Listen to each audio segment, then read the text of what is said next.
अस्सलामुअलैकुम बेटा, आवाज आ रही है आप लोगों को मेरी और स्क्रीन नजर आ रही है? वालेकुम अस्सलाम सर। यस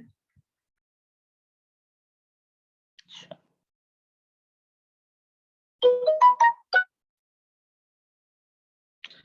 अच्छा जी, सो लास्ट क्लास में मैंने आपको ये कुछ 17 एमसीक्यूज होमवर्क में दिए थे।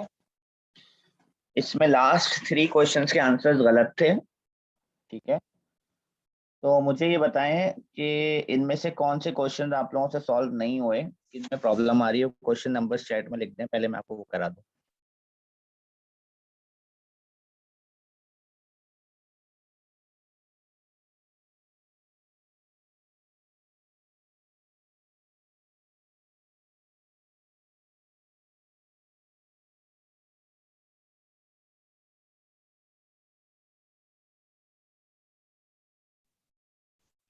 एक स्टूडेंट कह रहे हैं क्वेश्चन 4 एंड 5।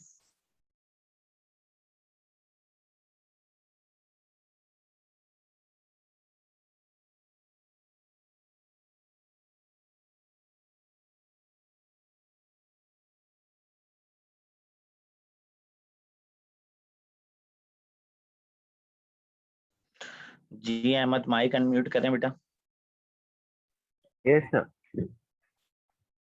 ये जो वर्ड लिखा हुआ है दैट हैज 3 अनपेयर्ड इलेक्ट्रॉन्स, इस बात का यस मतलब क्या है? सर, मैंने तो लाइक मुझे समझ नहीं आया था बट मैंने अप्रोच किया डीसी के सबके लाइक शेल्स लिख दिए थे in like S2 form and PD form. But like मुझे आप देखो बेटा, समझ नहीं अभी आया। एक सेकंड रुक जाए जरा यहीं पे। इसमें आगे बढ़ने से पहले ना ये जानना जरूरी है कि 3 अनपेयर्ड इलेक्ट्रॉन का मतलब क्या होता है। बच्चे को जब तक 3 अनपेयर्ड इलेक्ट्रॉन का मतलब क्लियर नहीं होगा ना, वो क्वेश्चन सॉल्व नहीं कर सकेगा। तो पहले आप ये बताएं, आप क्या समझते हैं इस वर्ड से? 3 अनपेयर्ड इलेक्ट्रॉन का मतलब क्या हुआ?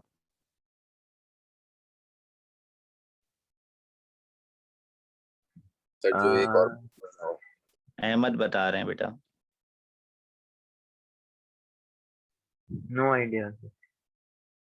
3 अनपेयर्ड इलेक्ट्रॉन का मतलब ये होता है सर कि उसके पास जितने भी ऑर्बिटल्स हैं उनमें से 3 ऑर्बिटल ऐसे हैं जिसमें सिर्फ एक एक इलेक्ट्रॉन पड़ा हुआ है। जैसे हाइड्रोजन की कॉन्फ़िगरेशन क्या होती है अहमद? 1s1। इसे 1 अनपेयर्ड इलेक्ट्रॉन कहते हैं। यस हीलियम क्या होता है? Sir, 1s2 and 2। हीलियम होता है 1s2।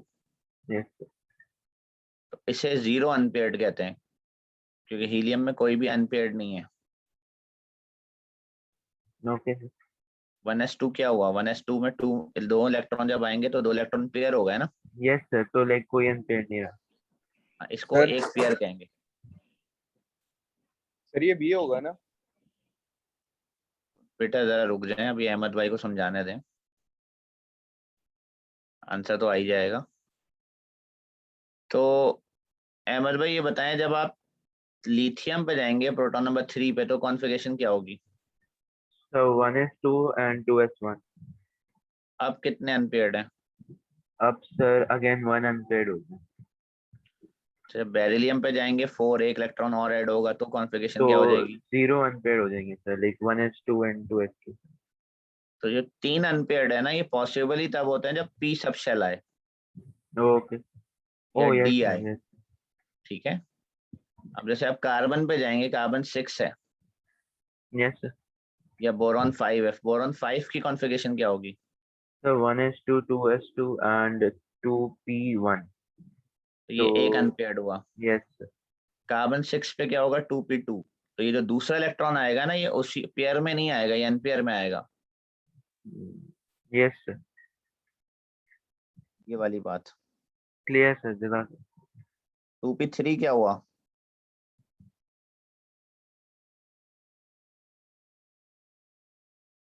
जी भाई ये बताएं, ये देखें, ये बताया था ना आपको, कार्बन में एक पेयर अनपेयर, 2 अनपेयर, 3 अनपेयर कहाँ आ रहे हैं?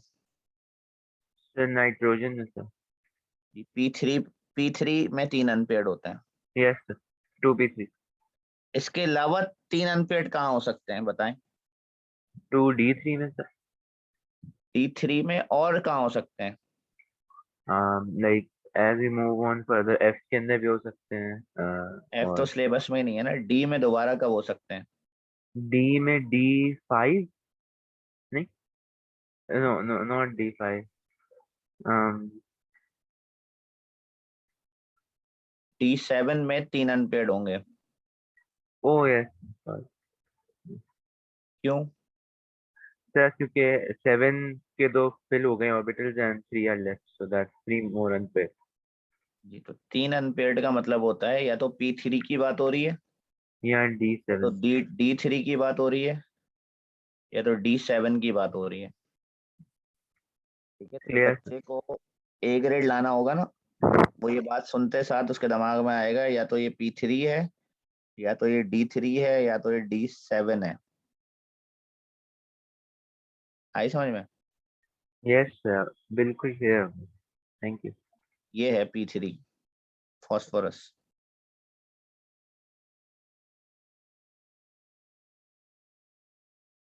अच्छा जी, अहमद भाई इस क्वेश्चन में क्या प्रॉब्लम है आपको 5 में? अच्छा, ये गलती से बोलिएगा, इसके अंदर नहीं। 6 में आपको इसका आंसर C लग रहा है? यस। आपको C इसलिए लग रहा है क्योंकि आप ये 6 देख रहे हैं, इसलिए आपको C यस लग रहा है। सर। ठीक है, आपको पहले ये समझना पड़ेगा कि शेल ये लिखा हुआ है 7, ये 7 है। ठीक है, यस सर। तो 7 में इलेक्ट्रॉन S के और P के मिलाना पड़ेंगे। ये मिलाकर 7 के इलेक्ट्रॉन होंगे। 7 में 8 इलेक्ट्रॉन 8 है, इलेक्ट्रॉन्स हैं, तो फुल। ओ, इलेक्ट्रॉन ग्रुप 0 होता है। Thank you sir, clear. वैसे भी अगर आप प्योर टेबल से सॉल्व करेंगे, प्योर टेबल से अगर आप इसको सॉल्व करेंगे तो P6 पे कॉन्फ़िगरेशन खत्म हो रही है। P6 मैंने आपको बताया था ग्रुप 8 होता है, ये रहा देखें P6। ग्रुप 3 जो होता है, ग्रुप थ्री P1 होता है, ग्रुप 3 P1 होता है, ग्रुप 4 P2 होता है। Group 5 group P3। Group P6 पे कॉन्फ़िगरेशन खत्म होने का मतलब ग्रुप 6 नहीं होता है। ग्रुप 6 तो P4 पे खत्म होती है कॉन्फ़िगरेशन। ओ, तो नो, सो ग्रुप 0 जहाँ ग्रुप पे P6 सिक्स खत्म ग्रुप होता 6 P4 पे क्यों खत्म होती है? क्योंकि एस भी तो भरा हुआ होता है इन सब में, ग्रुप से 2 नंबर है। कम यस। होंगे। ग्रुप 3 1 पे खत्म हो रहा होगा, ग्रुप 4 2 पे। 2 का जो फर्क आ रहा है वो एस के इलेक्ट्रॉन है। यस। चाहिए भाई? Yes sir, clear. Thank you. 9 पूछा है आपने जी, इसमें क्या प्रॉब्लम आ रही है 9 में? सर, इसके अंदर इसने बोला है कि कैल्शियम, क्रिप्टॉन और phosphorus along with an element x के स्ट्रक्चर दिए हैं हमें। तो इस सवाल के अंदर क्या वो बता रहा है कि मैंने इन ऑप्शंस के अंदर कैल्शियम, क्रिप्टॉन, फास्फोरस दिया हुआ है या नहीं? जी जी, यही बता रहा है। ओके सर, तो फिर कोई मसला नहीं। Thank you.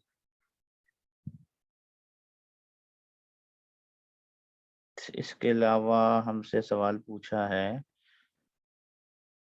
महा ने 17 पूछा है।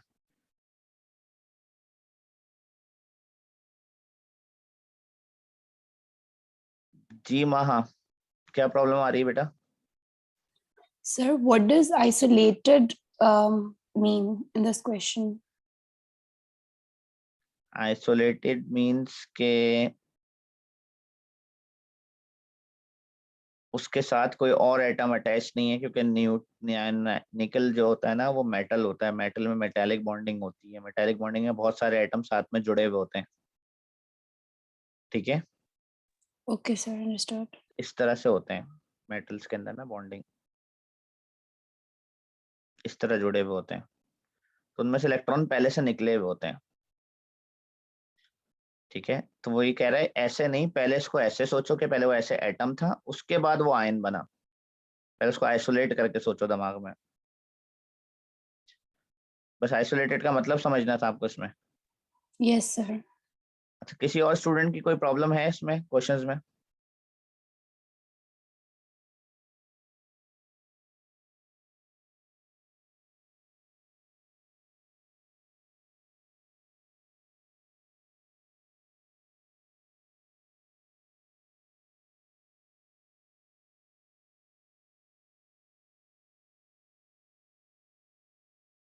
अच्छा जी, सो आपका एक छोटा सा पॉइंट रहता था, वो मैं आपसे जरा डिस्कस कर लूं, फिर हम आगे बढ़ते हैं। कि ये जो आपने ऑर्बिटल्स पढ़े थे ना, इनके कुछ शेप्स हैं आपके सिलेबस में, जिसे हम कहते हैं शेप्स ऑफ ऑर्बिटल्स। तो आपने 3 ऑर्बिटल पढ़े हैं, एस और पी और डी के ऑर्बिटल्स।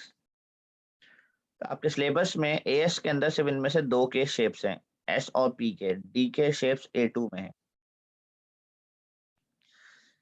इसमें एस को स्फेरिकल कहा जाता है, इस तरह गोल करके एस बनाया जाता है। और पी के 3 ऑर्बिटल होते हैं। पी को डंबल शेप कहा जाता है। पी में जैसे आप डब्बे में यूं बनाते हैं ना, 3, ये 3 डब्बे ये होते हैं, 1 2 3। पहला वाला जो होता है ना, उसको पी एक्स कहते हैं, क्योंकि वो एक्स एक्सेस के ऊपर होता है सिर्फ। दूसरे वाले को पी वाई कहते हैं, क्योंकि वाई एक्सेस पे होता है। और तीसरे वाले को पी जेड कहते हैं, क्योंकि वो सिर्फ जेड एक्सेस पे होता है। एस जो होता है वो इस तरह का एक डब्बा होता है बस। बॉक्स जो होता है उसमें सिर्फ इस तरह का स्फेरिकल ऑर्बिटल होता है। तो ये मैंने नोट्स में यहाँ पर लिख दिया है। इलेक्ट्रॉनिक कॉन्फ़िगरेशन जहाँ खत्म हुए थे आपके नोट्स, वहीं आगे मैंने इनके शेप्स बना दिए हैं। आपको बस इनके शेप्स के नाम याद रखना है, बाकी कोई ज़्यादा लंबा टॉपिक नहीं है ये। आपको याद रखना है कि एस सब शेल जो होता है उसमें एक ही ऑर्बिटल होता है, वो स्फेरिकल होता है। 1s और 2s में सिर्फ ये फर्क होगा कि 1s छोटा स्फेयर बनाएगा और 2s थोड़ा बड़ा स्फेयर बनेगा। 3s अगर होगा तो उससे भी बड़ा होगा, स्फेयर रहेंगे स्फेयर। ठीक है। p जो होता है ना, उसमें एक ऑर्बिटल नहीं होता, उसमें ऑर्बिटल्स होते हैं 3। तीनों का शेप सेम होता है, डंबल शेप होते हैं, तीनों डंबल शेप होते हैं। तो तीनों में फर्क ये है कि एक इनमें से एक्स एक्सेस पे होता है, एक इनमें से वाई एक्सेस पे होता है, और एक इनमें से जेड एक्सेस पे होता है। जेड एक्सेस जो होता है वो वाई और एक्स के भी परपेंडिकुलर होता है। जैसे अगर आपका ये एक्स एक्सेस है, ठीक है, तो ये एक्स एक्सेस और ये वाई एक्सेस से भी परपेंडिकुलर एक एक्सेस होता है, इसको जेड एक्सेस कहते हैं। तो उसके ऊपर होता है ये ऑर्बिटल, डंबल शेप जो होता है। आपको सिर्फ इनके नाम याद रखने हैं, बाकी आपने इनके बारे में ज़्यादा कंफ्यूज नहीं होना। नाम इसलिए बताया था क्योंकि ये जो क्वेश्चन है, क्वेश्चन 15, ये सॉल्व करने के लिए ज़रूरी है कि बच्चे को पता हो। इसमें इन्होंने लिखा हुआ है कि एक एटम है जिसके पास 5 इलेक्ट्रॉन है स्फेरिकली शेप्ड ऑर्बिटल के अंदर। स्फेरिकली शेप का मतलब है कि वो कहना चाह रहे हैं कि एक एटम है जिसमें 5 इलेक्ट्रॉन है एस ऑर्बिटल्स में। Spherically shape orbital S orbital है। बस आपको नाम पता होगा तो आप समझ जाओगे स्फेयर का मतलब एस ऑर्बिटल की बात हो रही है। तो 5 इलेक्ट्रॉन एक साथ तो एस में कभी आ नहीं सकते, क्योंकि एक एस ऑर्बिटल में तो 2 इलेक्ट्रॉन आते हैं। तो अगर एस ऑर्बिटल्स में 5 इलेक्ट्रॉन आ रहे हैं तो वो एक शेल का एस नहीं होगा, अलग अलग शेल के एस होंगे। 5 इलेक्ट्रॉन अगर मुझे एस में डालने हैं तो पहले 2 इलेक्ट्रॉन 1s में आएंगे, फिर अगले 2 इलेक्ट्रॉन 2s में आएंगे, और फिर एक इलेक्ट्रॉन 5 में से जो बचा वो 3s में आएगा। तो इसका मतलब है ये वो एलिमेंट है जिसकी कॉन्फ़िगरेशन 3s1 पे खत्म होती है। तो 3s1 पे सोडियम की कॉन्फ़िगरेशन खत्म होती है। ठीक है, ये समझ में आया बेटा सबको? Yes, sir. Clear.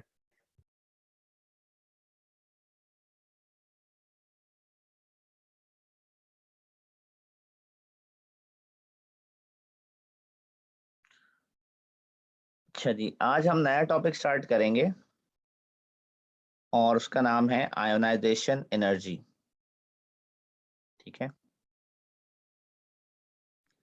Ionisation energy हमारे इस पूरे वीक चलने वाला टॉपिक होगा, और ये आपके इस चैप्टर का लास्ट टॉपिक है।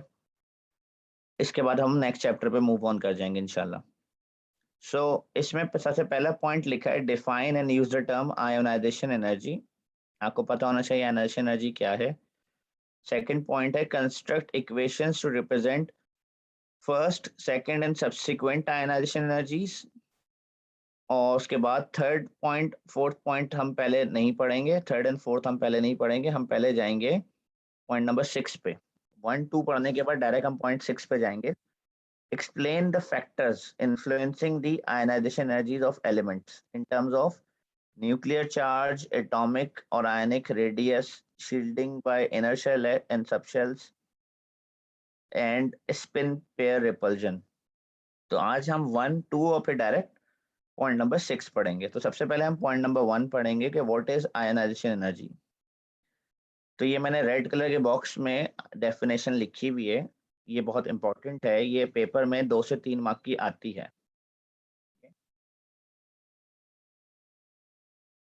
तो डेफिनेशन ये है, it is the amount of energy required to remove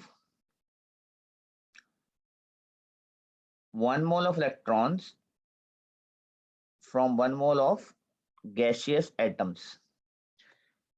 एक एटम में से इलेक्ट्रॉन निकालने की जो एनर्जी होती है उसको आयनाइजेशन एनर्जी कहते हैं। अच्छा, एटम में से जब इलेक्ट्रॉन निकलता है तो उसमें एनर्जी क्यों चाहिए और वो उस एटम का गैसियस होना क्यों जरूरी है, 2 बातें समझनी है आपको। पहले सबसे पहले तो मैं आपको समझाऊंगा कि एक एटम में से इलेक्ट्रॉन निकालने के लिए एनर्जी क्यों चाहिए। मैंने यहाँ एक एटम बनाया है, एटम के सेंटर में न्यूक्लियस है जिसके अंदर पॉजिटिव प्रोटॉन्स हैं और उसके बाहर थोड़े डिस्टेंस पर एक इलेक्ट्रॉन है, ठीक है, जिसके ऊपर नेगेटिव चार्ज है। तो इलेक्ट्रॉन क्योंकि नेगेटिव है और प्रोटॉन पॉजिटिव है तो इनके बीच एक इलेक्ट्रोस्टैटिक फोर्स है। ये जो इलेक्ट्रोस्टैटिक फोर्स ऑफ अट्रैक्शन है, जब तक आप इस फोर्स को तोड़ेंगे नहीं, खत्म नहीं करेंगे, तब तक ये इलेक्ट्रॉन यहाँ से निकल नहीं सकता, जा नहीं सकता, प्रोटॉन ने उसको पकड़ा हुआ है। इसलिए एक एटम को जब भी आयन बनना होता है, एक एटम में से जब भी इलेक्ट्रॉन निकलना होता है, इस फोर्स ऑफ अट्रैक्शन को ओवरकम करना पड़ता है, इसलिए एनर्जी चाहिए होती है। तो इस फोर्स को ओवरकम करने के लिए जो एनर्जी चाहिए होती है उसी का नाम है आयोनाइजेशन एनर्जी। उसको आप आयोनाइजेशन एनर्जी कहते हैं, ठीक है। अब इस इलेक्ट्रॉन को निकालने से पहले एटम को गैसीय स्टेट में होना इसलिए जरूरी है क्योंकि अगर हम मेटल की बात करें तो मेटल्स की जो फिजिकल स्टेट होती है वो सॉलिड होती है, यानी कि उनमें मेटालिक बॉन्डिंग हुई भी होती है। मेटल जब सॉलिड होते हैं तो उनमें मेटालिक बॉन्डिंग होती है। नॉन मेटल्स जो होते हैं वो ज्यादातर जैसे कि oxygen, hydrogen, chlorine, fluorine, nitrogen, ये सारे डायटोमिक मॉलिक्यूल होते हैं। गैसेस तो होते हैं पर ये मॉलिक्यूल होते हैं, एक दूसरे से पहले से जुड़े हुए होते हैं। तो इन सबको गैसियस एटम बनाना जरूरी है, मेटल्स को भी गैसियस एटम बनाना जरूरी है और नॉन मेटल्स को भी गैसियस एटम बनाना जरूरी है, क्योंकि नॉन मेटल अगर गैसेस होते भी हैं तब भी मॉलिक्यूल होते हैं, एटम नहीं होता है। Cl2 जो है वो एटम नहीं है, वो मॉलिक्यूल है, तो आपको उसको Cl बनाना है। अब जैसे सोडियम की बात करें, सोडियम क्या करेगा, अगर आप सोडियम मेटल लेंगे ना सॉलिड, तो उसके अंदर जो सोडियम के की कॉन्फ़िगरेशन आप लिखते हैं 281 ओ लेवल में 281, वो जो 1 वाला इलेक्ट्रॉन है ना वैलेंस शेल का, जिसको आप यहाँ निकालना चाह रहे हैं, वो तो पहले से निकला हुआ होता है मेटालिक बॉन्डिंग में। ये देखिए मैंने मेटल का स्ट्रक्चर बनाया हुआ है, इसमें एक इलेक्ट्रॉन डीलोकलाइज हुआ हुआ है। ये जो इलेक्ट्रॉन बाहर आया हुआ है जो इलेक्ट्रिसिटी कंडक्ट करता है सोडियम मेटल में, कौन सा है, ये वही तो है जो वैलेंस शेल में था। अब आप क्या लूज कराएंगे, वो तो पहले से ही बाहर है, आप उसकी एनर्जी थोड़ी रिकॉर्ड कर सकते हैं उसको रिमूव करने की। तो पहले तो वो इलेक्ट्रॉन एटम का पार्ट बने, तो उसके लिए आपको क्या करना पड़ेगा, इस सबको गैसियस एटम बनाना पड़ेगा। वो जो एक स्टूडेंट वर्ड पूछ रही थी, आइसोलेटेड। आपको हर एटम को एक दूसरे से आइसोलेट करना पड़ेगा। जब आप उसको आइसोलेट करेंगे तो फिर सोडियम का वो इलेक्ट्रॉन उसके अपने शेल में होगा। अब उसकी एक electrostatic force of attraction nucleus के साथ होगी और फिर आप उस इलेक्ट्रॉन को जब रिमूव करेंगे, कैटाइन बनाएंगे। इस प्रोसेस को आयनाइजेशन एनर्जी कहते हैं। इस प्रोसेस को जिसके ऊपर मैं लिख रहा हूँ आई, इस प्रोसेस को आयनाइजेशन एनर्जी कहते हैं। सर जी सर, ये 1 मोल ऑफ इलेक्ट्रॉन मतलब एक इलेक्ट्रॉन? 1 मोल का मतलब होता है 6.02 इंटू 10⁻23 इलेक्ट्रॉन्स। अच्छा तो सही है सर, समझ गया। ठीक है, एक एटम में से एक इलेक्ट्रॉन निकलता है, पर ये जो डेफिनेशन है ना उसमें लिखा हुआ है 1 mole of electron from 1 mole of atoms. ये एक्चुअली स्टैंडर्ड है। स्टैंडर्ड ये है, असल में आपने एक एटम में से एक इलेक्ट्रॉन निकालना है, ठीक है, पर आपको एक एटम मिलेगा नहीं ना कहीं पे। अगर मैं आपसे कहूँ एक एटम लेकर आ जाओ, सोडियम का एक एटम कैसे लेकर आएंगे आप, मतलब उसका मास इतना कम होगा कि आप फिजिकली उसको लैब में ला नहीं सकते ना, तो आपको एक बड़ी क्वांटिटी लाना पड़ेगी, तो इसलिए हम 1 मोल लेकर आते हैं हर एक का। अब जब हम 1 मोल लेकर आते हैं, जैसे सोडियम का 1 मोल होता है 23 ग्राम, जो सोडियम के एटम के मास के बराबर है। 23 ग्राम आप ला सकते हो, 23 ग्राम एक अच्छा खासा वजन है, कोई मसला नहीं, आप मेजर कर सकते हो। अब उसमें एक एटम तो नहीं होगा, उसमें होंगे 6.02 इंटू 10⁻23 एटम, इसलिए आपको फिर इतने ही इलेक्ट्रॉन निकालना पड़ेंगे ताकि हर एटम में से एक इलेक्ट्रॉन निकले। इसलिए डेफिनेशन में लिखा हुआ है 1 mole of electron from 1 mole of gaseous atom. असल में इसकी जरूरत नहीं है इतनी लंबी कहानी की, हमें एक एटम में से एक इलेक्ट्रॉन निकालना है असल में, पर एक एटम में से एक इलेक्ट्रॉन निकालना फिजिकली पॉसिबल नहीं होता, ठीक है, इसलिए इसको 1 मोल पे कन्वर्ट कर दिया जाता है।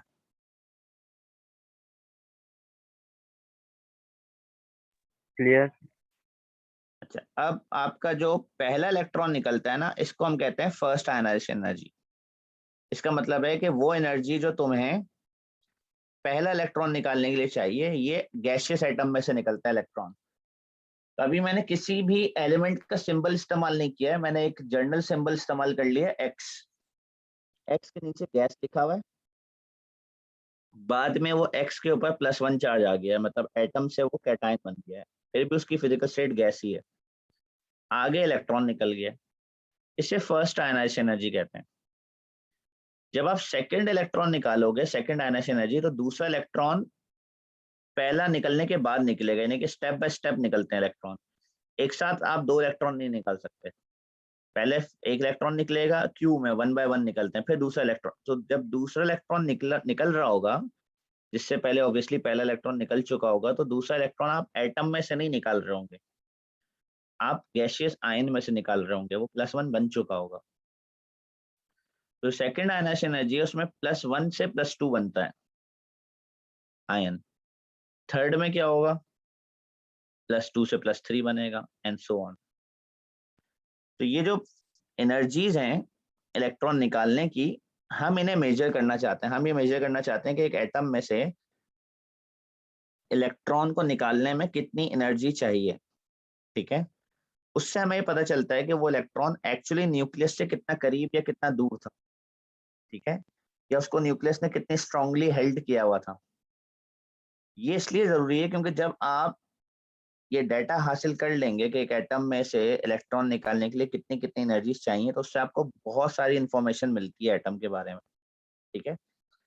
इसलिए हमारे पास डाटा बुकलेट के अंदर एटम में से इलेक्ट्रॉन निकालने की एनर्जीज दी हुई है। ये जो मैंने यहाँ कॉपी की हुई है डायग्राम, जो आपको अलग अलग कलर से शेडेड दिख रही है, ये डाटा बुकलेट में से ली है मैंने। अगर आप ऊपर हेडिंग पढ़ें तो इसमें लिखा हुआ है ionization energies first, second, third and fourth of selected elements in kilojoules per mole. Kilojoules per mole ionization energy का स्टैंडर्ड यूनिट है। अगर यहाँ देखें तो ये प्रोटॉन नंबर से अरेंज हुए हैं। सबसे पहला proton number hydrogen 2, helium, lithium 3 से लेके लेके आगे जाके नियॉन 10 तक एनर्जीज हैं, ठीक है। अब मैं टेबल एक्सप्लेन कर रहा हूँ, बस मुझे 5 मिनट दें, जरा गेट पे कोई आया, एक सेकंड।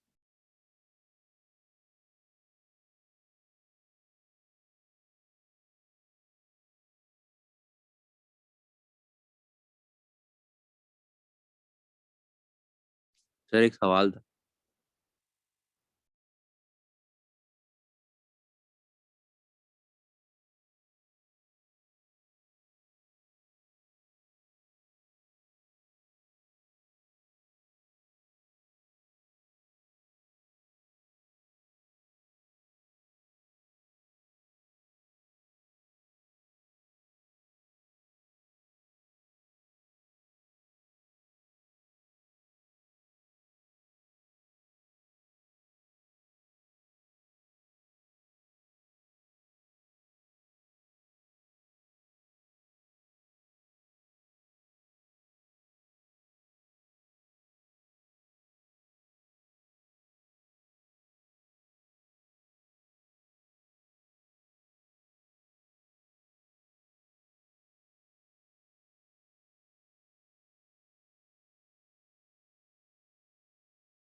अच्छा जी, so, ये जो टेबल है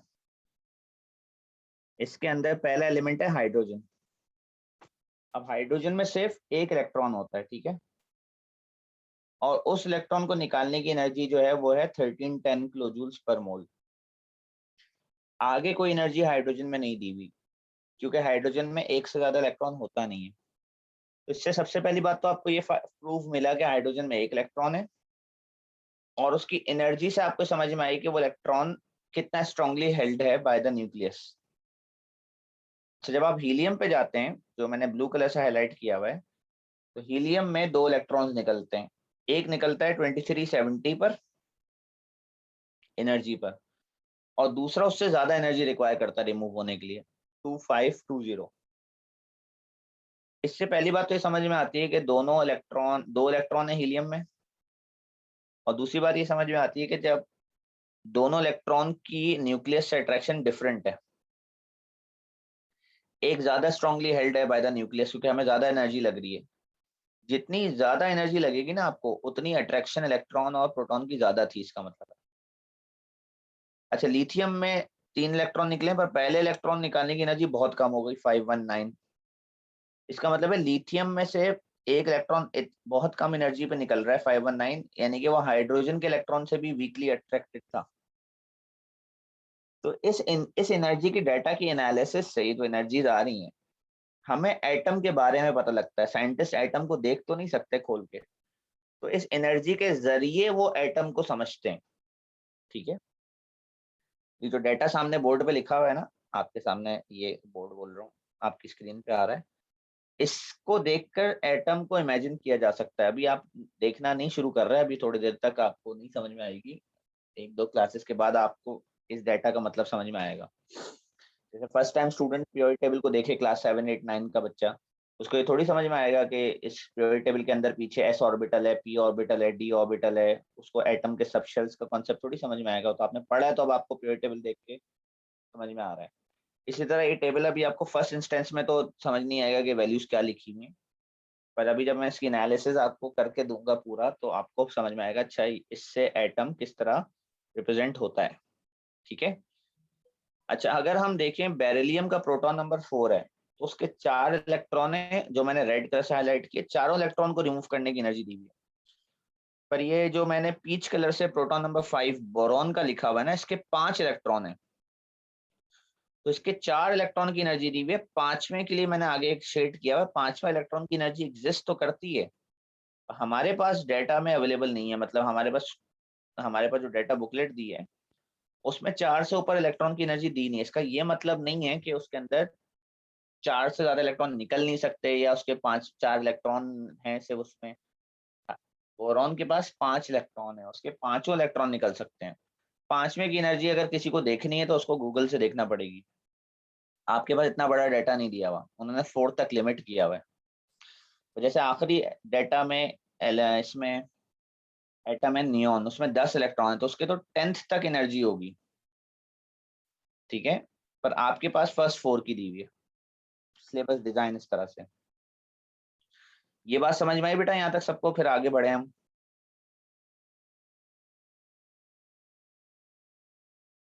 यस सर, क्लियर। जी सर। अच्छा, किसी का कोई सवाल है तो पूछ ले। सर मेरा एक सवाल है। जी जी,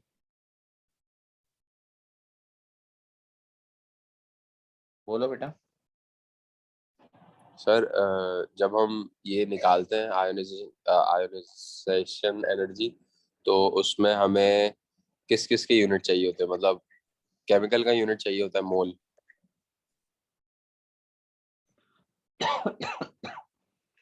किस किस के यूनिट चाहिए होते हैं, सवाल समझ नहीं आया मुझे। सर देखें, आयोनाइजेशन एनर्जी में इलेक्ट्रॉन्स निकलते हैं। एनएस एनर्जी एक एनर्जी है जो कि इलेक्ट्रॉन निकालने के लिए चाहिए होती है। सही है। तो एक स्पेसिफिक मोल में कितने इलेक्ट्रॉन निकलने हैं वो कैसे पता चल रहा है हमें? हमें तो एक पार्टिकल का पता है ना। हम एक एटम में से एक इलेक्ट्रॉन निकाल रहे हैं एट अ टाइम। जी सही है। तो हम एक मोल में कितने इलेक्ट्रॉन निकालेंगे वो हमें कैसे पता चल रहा है? एक मोल में से भी एक मोल इलेक्ट्रॉन निकलेंगे। अच्छा, 1 मोल इलेक्ट्रॉन निकलेंगे। जी, तो पर एटम एक ही हो गया ना। तो सही सही सही समझ गए। ठीक है। अच्छा, दूसरी बात, आगे बढ़ने से पहले स्टूडेंट्स ये देख लें कि इसके अंदर हाइड्रोजन से लेकर नियॉन तक मेटल भी हैं, जैसे लिथियम, बेरिलियम, और आपके पास मेटलॉइड भी हैं जैसे बोरॉन, और नॉन मेटल भी हैं, कार्बन, नाइट्रोजन, ऑक्सीजन, फ्लोरीन, और नोबल गैस भी है, हीलियम और नियॉन, सब हैं। तो किसी में कोई फर्क नहीं है कि कोई इलेक्ट्रॉन रिमूव ना करे या ना दे।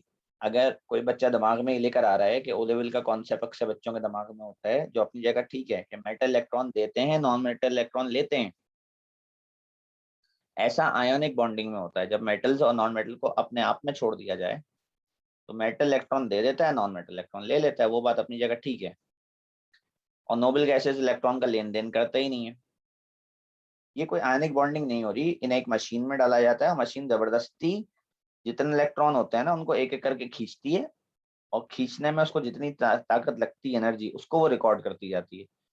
आप उस मशीन में हाइड्रोजन डालेंगे, वो हाइड्रोजन में से एक इलेक्ट्रॉन खींच के आपको जवाब दे देगी कि मुझे इसमें से इलेक्ट्रॉन निकालने में 1310 किलो जूल्स एनर्जी लगी। आप उसमें हीलियम डालेंगे, हीलियम नोबल गैस है, वो तो इलेक्ट्रॉन का लेन देन नहीं करना चाहता, पर आप जबरदस्ती उसके दोनों इलेक्ट्रॉन खींच लेंगे। ब्लू कलर से जो लिखा हुआ है, मशीन बता देगी कि पहला इलेक्ट्रॉन निकालने में 2370 एनर्जी लगी, दूसरा इलेक्ट्रॉन निकालने में 5250 एनर्जी लगी। ये काम हो रहा है यहाँ पे। तो उसमें कोई फर्क सर नहीं है कि कोई चीज मेटल है, नॉन मेटल है, या नोबल गैस है। जी बेटा। जैसे हीलियम में इसके तो दोनों इलेक्ट्रॉन 1s2 में होंगे, तो फिर दोनों के लिए डिफरेंट एनर्जी लेवल्स क्यों हैं? जी, वही अभी हम समझ रहे हैं। तभी तो एक सरप्राइजिंग बात है ना कि दोनों 1s में, तो एनर्जी लेवल डिफरेंट क्यों, एनर्जी डिफरेंट क्यों है। ठीक है। और उमर काशिफ पूछ रहे हैं कि बोरॉन की फोर्थ आयनाइजेशन एनर्जी जो है वो बाकियों से अलग क्यों है। ये बिल्कुल सही कह रहे हैं, 25,000 आप कह रहे हैं। तो ये हम सारी बातें समझने के लिए ही एनालिसिस करेंगे, इसमें बहुत सारे सवालात हैं। जैसे उमर काशिफ ने नोट किया कि जी बोरॉन की फोर्थ एनर्जी 25,000 सबसे हाईएस्ट वैल्यू है। एक बच्ची ने सवाल पूछा कि भाई हीलियम के तो दोनों इलेक्ट्रॉन 1s के अंदर हैं, उसमें ज्यादा क्यों है दूसरे की एनर्जी। तो ये सारे जवाब देने के लिए ही अगला टॉपिक है जिसमें लिखा हुआ है फैक्टर्स इन्फ्लुएंसिंग आयनाइजेशन एनर्जी। जो आपके दिमाग में सवालात आ रहे हैं कि ये उससे ज्यादा क्यों है, वो उससे छोटा क्यों है, ये ऐसा क्यों है, वो ऐसा क्यों है, इनको एक्सप्लेन करने के लिए अभी तक साइंटिस्ट ने 4 फैक्टर्स निकाले, यानी कि एटलीस्ट आपके सिलेबस में वो 4 हैं, जिनसे आप इनको स्टडी कर सकते हैं। हम इन्हें 1 बाय 1 पढ़ेंगे, पर ये सब साथ में काम करते हैं। हम जब इन फैक्टर्स को पढ़ेंगे तो हम 1 बाय 1 पढ़ेंगे, पर ये एक्चुअली सर काम। जी। सर, ये आयोनाइजेशन जो है ये शुरू के सिर्फ 10 एलिमेंट्स की है सिलेबस में। नहीं, मैंने यहाँ 10 लिए हैं, मैंने 10 कॉपी किए हैं, ये आपकी डेटा बुकलेट है, ये बाकी हैं, पूरा टेबल है, सबकी है। ठीक है, बहुत बड़ा टेबल है। जी सर, ठीक है ठीक है।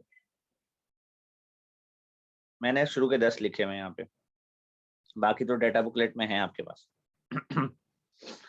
अच्छा, इसमें से जो पहला फैक्टर है, जो आप जिसको आप स्टडी करेंगे, जिसकी वजह से आयनाइजेशन एनर्जी डिपेंड करती है, देखें याद रहे कि आयनाइजेशन एनर्जी जो है वो डायरेक्टली प्रोपोर्शनल है। पहले तो मैं यहाँ फैक्टर लिखने से पहले मैं ये बात लिख दूं कि ionisation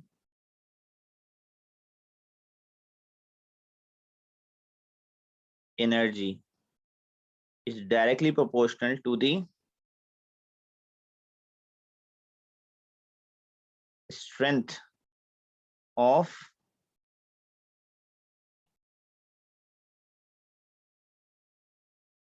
electrostatic force of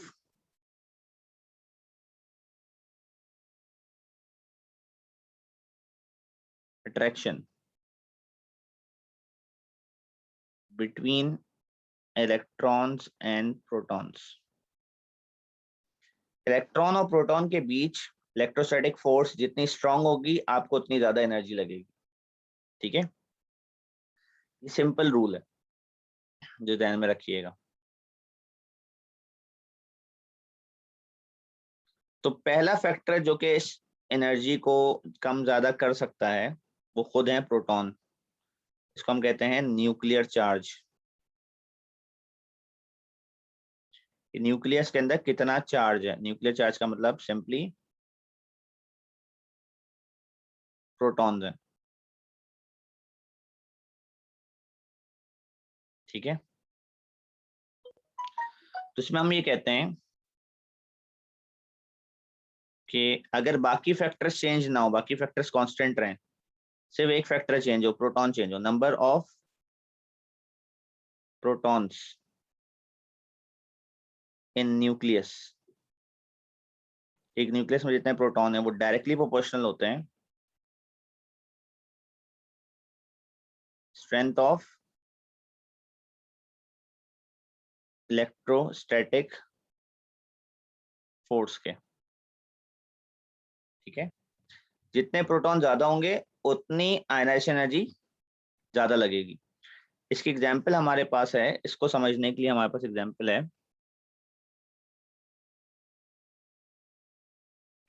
hydrogen और हीलियम की।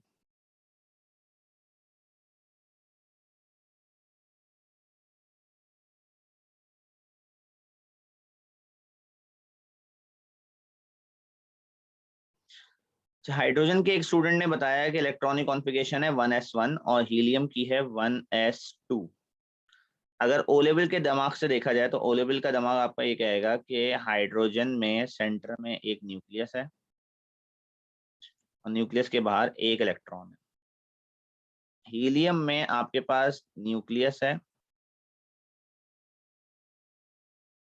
उसमें 2 प्रोटॉन है। हाइड्रोजन में 1 प्रोटॉन है, हीलियम में 2 प्रोटॉन है। मैं इसको प्लस को मिटा के प्रोटॉन ही लिख देता हूँ। इसके अंदर आपके पास 1 प्रोटॉन है। ठीक है, तो यहाँ पे आपके पास 2 इलेक्ट्रॉन है। तो यहाँ जो आयनाइजेशन एनर्जी लग रही है, आयनाइजेशन एनर्जी आपकी लगी वो 1310 किलो जूल लगी। ये एनर्जी रिप्रेजेंट कर रही है यहाँ पे मौजूद फोर्स को, कि इस इलेक्ट्रॉन और इस प्रोटॉन के बीच जो फोर्स ऑफ अट्रैक्शन है ये कितनी स्ट्रांग है। ये एनर्जी इसको रिप्रेजेंट कर रही है, फोर्स को। ठीक है, हीलियम में लग रही है, यही फोर्स हीलियम में लग रही है। आयनाइजेशन एनर्जी हीलियम में 2370 किलो जूल्स पर मोल।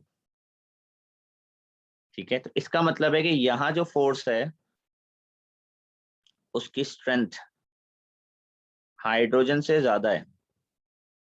यहाँ जो फोर्स है उसकी स्ट्रेंथ हाइड्रोजन से ज्यादा है, और हमें अकाउंट करना है कि ज्यादा क्यों हुई। तो हमें सिर्फ एक ही चीज नजर आ रही है, वो ये कि यहाँ प्रोटॉन बढ़ गए। ठीक है,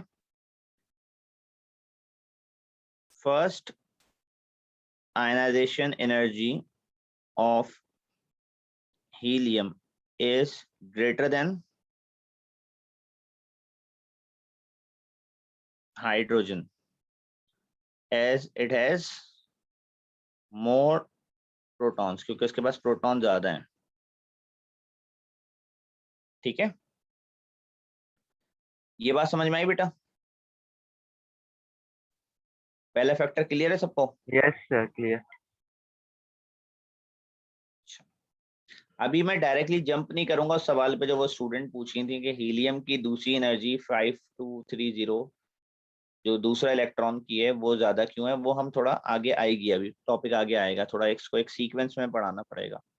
ठीक है, अब हम कोई दूसरा फैक्टर देखते हैं जो कि हमें नजर आए काम करता हुआ। जो सेकंड फैक्टर है आपके पास जो आपको काम करता हुआ नजर आएगा उसे हम कहते हैं atomic radius. That is called atomic radius, यानी कि distance.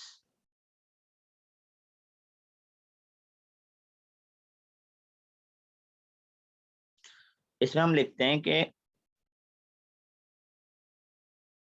Distance of electron from nucleus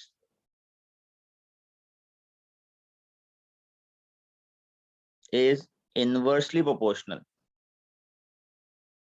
to the strength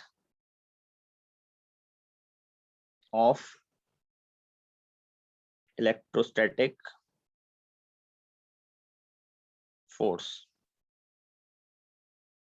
ठीक है, इसमें हमारे पास स्टडी करने के लिए एग्जाम्पल है। अच्छा देखें, इनकी जो एग्जाम्पल्स है ना, उनमें मसला ये है कि आप कभी भी इसमें परफेक्ट एग्जाम्पल क्रिएट नहीं कर सकते जिसमें सिर्फ एक फैक्टर काम कर रहा हो दूसरा काम ना कर रहा हो। ठीक है, अब जैसे कि मैं एग्जाम्पल के तौर पे यहाँ पर हाइड्रोजन को कंपेयर करूंगा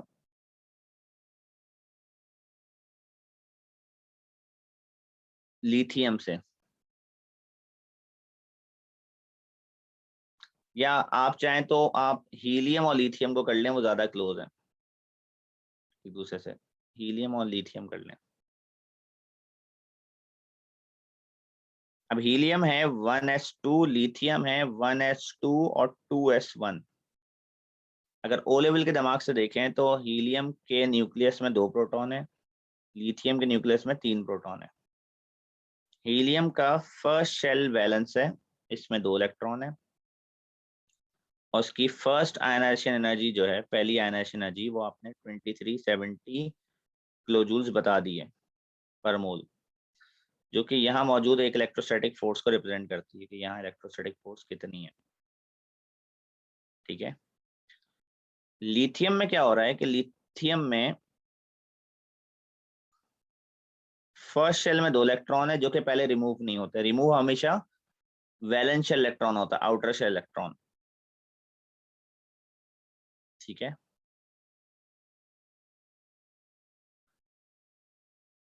ये इलेक्ट्रॉन पहले रिमूव होगा।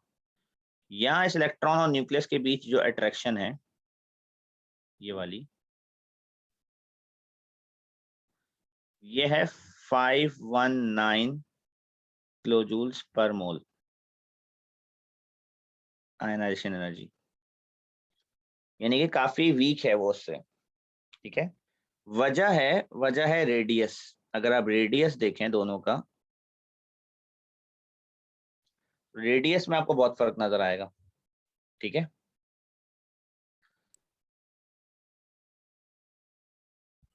सर तो रेडियस डिक्रीज हो जाएगा ना जब इलेक्ट्रॉन्स निकाल लिए जाएंगे।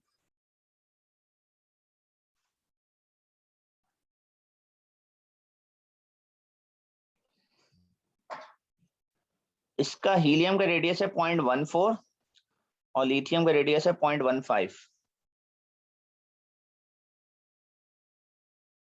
0.14 और ये 0.15 है रेडियस। अगर मैं हाइड्रोजन से कंपेयर करता तो बहुत फर्क होता है, रेडियस में बहुत ज्यादा फर्क होता है। हाइड्रोजन का तो रेडियस बहुत छोटा सा है, 0.037 है, और लिथियम का उसके मुकाबले में काफी बड़ा हो जाता। ठीक है जी, कोई स्टूडेंट कुछ कह रहा था बीच में, क्या कह रहे हैं?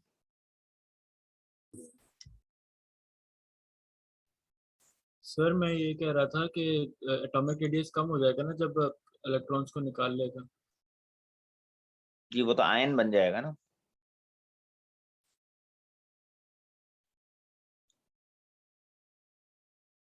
जी, इलेक्ट्रॉन निकालने के बाद तो आयन बनेगा, उसका रेडियस कम होगा।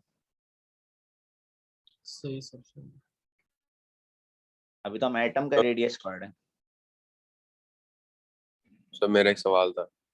जी, सर इसमें ग्रेविटी रोल प्ले करती है क्या, मतलब एक एटम में इलेक्ट्रोस्टैटिक फोर्स के अलावा? ग्रेविटी? मतलब न्यूक्लियस का एक मास होता है ना, न्यूक्लियर नंबर जी, जितना बड़ा होगा तो एक ग्रेविटेशनल पुल भी तो ज्यादा होगा, तो डिस्टेंस से मतलब वो कैंसल आउट नहीं हो जाता? आपको जो एनर्जी है ना, वो खुद जी, बता देगी कौन जीत रहा है। सही सही ठीक है, सही सही। आपको हीलियम में से पहला इलेक्ट्रॉन निकालने के लिए कितनी एनर्जी लगी? 2370 किलोजूल पर म्यूल। और लिथियम में से? 519। आपकी एनर्जी कम हुई है, ज्यादा हुई है? एनर्जी कम हो गई। इसका मतलब है आपके लिए इलेक्ट्रॉन निकालना आसान है। ये जो इलेक्ट्रॉन आप लिथियम में से सही निकाल है। रहे हैं वो न्यूक्लियस से इतना स्ट्रांगली बॉन्डेड नहीं सही है, है। तो आप सही वो है। फैक्टर ढूंढेंगे ना जिससे फोर्स वीक हो रही हो। सही सही सही, समझ गया समझ गया समझ गया। प्रोटॉन की तरफ तो आप ध्यान नहीं देंगे। अगर वो जीत रहा होता तो एनर्जी तो 2370 से ज्यादा होती ना। जी सही है। सही। तो हम उन फैक्टर्स को देखेंगे जो कि हमारे डेटा को सपोर्ट कर रहे हो। फैक्टर्स तो बहुत सारे होंगे, ठीक है। अच्छा जी, तो अभी हमारे पास डेटा ये था कि हमारी एनर्जी कम हो रही थी। तो एक तो चीज हमें एटम में चेंज होते हुए नजर आई कि हमारे प्रोटॉन 2 से 3 हुए। अब मैं इसका जवाब ये दूं कि जी प्रोटॉन बढ़ गए इसलिए एनर्जी कम हो गई, तो एक सेंस ही नहीं बनेगा। आप बोलेंगे प्रोटॉन बढ़ने से तो एनर्जी बढ़ना चाहिए थी, तो इसलिए प्रोटॉन की तरफ नहीं देखना आपने कोई ऐसी चीज निकाल के लानी है मार्केट में जिससे एक्सप्लेन हो सके कि एनर्जी कम क्यों हुई है। तो वो है जी डिस्टेंस। ये जो इलेक्ट्रॉन निकल रहा है ये न्यूक्लियस से ज्यादा दूर है, ठीक है। ज्यादा दूर हो जाने से फोर्स ऑफ अट्रैक्शन वीक हो जाती है, इसलिए उसको निकालना आसान है। इसमें आपके पास आंसर है कि first ionization energy of lithium is less than helium as its electron is further away from the nucleus, क्योंकि इसका इलेक्ट्रॉन न्यूक्लियस से दूर है, ठीक है। ये बात समझ में आई भाई सबको? Yes sir. इससे पहले हम आगे बढ़ें टॉपिक को, अब आपके लिए जरूरी है कि आप बुक में जाएं और बुक में पेज नंबर 34 पे टॉपिक है evidence for electronic structure ionization energy. यहां से पढ़ना शुरू करें इसको। ये वो फैक्टर हैं सारे जिसमें से अभी मैंने 2 पढ़ा दिए। The size of nuclear charge, the distance of outer electron from the nucleus, तीसरा है शील्डिंग इफेक्ट। ये खुद पढ़ें, यहाँ तक सारा पढ़ लें 3 पेजेस, और फिर नेक्स्ट क्लास मेरे साथ अटेंड करें तो आपको बेहतर समझ में आएगा। अभी मैं यहाँ रोक रहा हूँ, पहले आप एक दफा रीडिंग करें इस पूरे की, फिर नेक्स्ट क्लास में कंटिन्यू करेंगे। सही? Yes sir sir. इंशाल्लाह। Okay sir. चलें, अल्लाह हाफिज। अल्लाह हाफिज़। अल्लाह हाफिज सर।